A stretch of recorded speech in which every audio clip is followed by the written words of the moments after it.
Hi, Wendy Rodrigue here. I'm visiting with you from the West Baton Rouge Museum in Port Allen, Louisiana, just on the west side of the Mississippi River Bridge from Baton Rouge.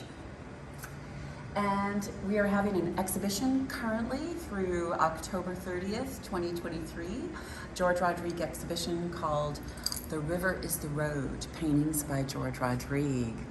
Quite wonderful, blending the river/road with Rodrigue's imagination and turning it into a metaphor for the journey of life, tracing 45 years of paintings. Today, I'd like to spotlight these two works right here.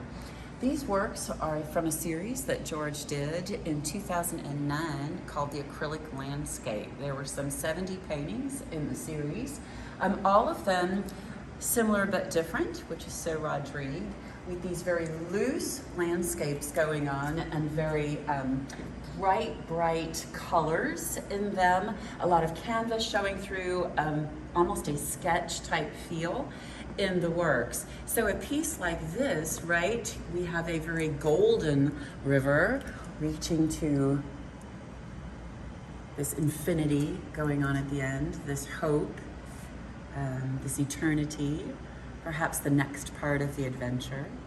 And what would happen is every time George would do a different series of works, he would let me choose one of those works for my personal collection, for our home, and this is the work right here that I chose from this particular series of 70 paintings.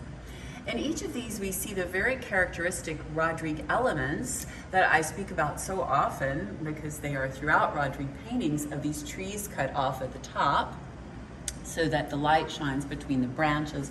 In this case, the color is between the branches and also beneath the trees, which is where everything happens.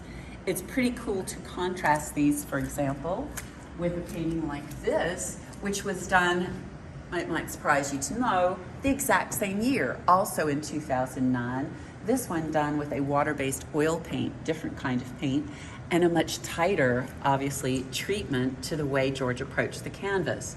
But again, the very characteristic tree cut off at the top and the light shining underneath the branches and the hope at the end of this river/road/bayou coulee there at the end.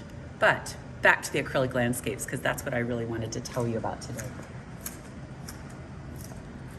Again, 70 of these pieces, and when George premiered them at the gallery, you can imagine, for example, if we filled a whole space with them, like the space I'm standing in, they were really floor to ceiling. He designed them to be hanging very close together. He didn't want big frames on them, anything like that. In fact, in many cases, he painted the edges. That is true of these paintings as well. He wanted them to all be able to make an artistic statement as a group.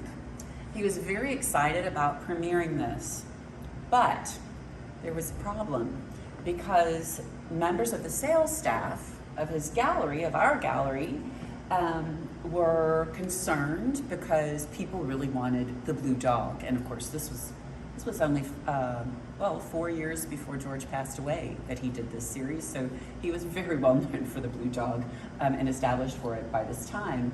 But George said, this is not a blue dog series, this is a different thing. George used to describe series like this, similar to his hurricane series of 2001 to 3, as something he just had to get out of his system. But they insisted, and that's their job, right? They're sales staff, and so their job is to sell the paintings, and they felt that the paintings would be much more marketable if they had blue dogs in them. George was a people pleaser in many ways. He didn't want to disappoint them, and so he took some of those canvases, he took 6 of them he took 6 of them initially, and decided to add blue dogs into them. So what does he do? He has to come onto his finished painting and then gesso, this what the white is, the shape of the dog on top, and then let it dry so that he can come back and paint the blue dog, or in some cases a red dog, or whatever color he wanted, on top. This was the 6th of those 5 canvases. The others were completed with dogs on them. And then in this case, he gessos this dog in preparation to paint it blue on top. And then you can see here, he begins to gesso another dog. And then he stops and he looks at what he is about to cover up. In this case, the beginning of that golden river, right? The golden river leading to that light. And look at that magnificent work that he's about to cover up. And he stops.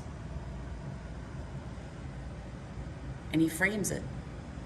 And he hangs it on the wall of his studio for the rest of his life, to remind himself never to compromise on his art.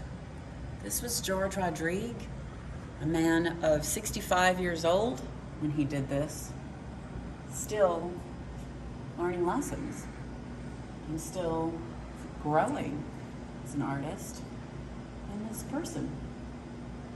I'm not going to compromise on my art. My art isn't here. It's not someone else's idea of what it should be when it comes to how I approach my painting. There you have it. Thank you for listening, and come and see the show.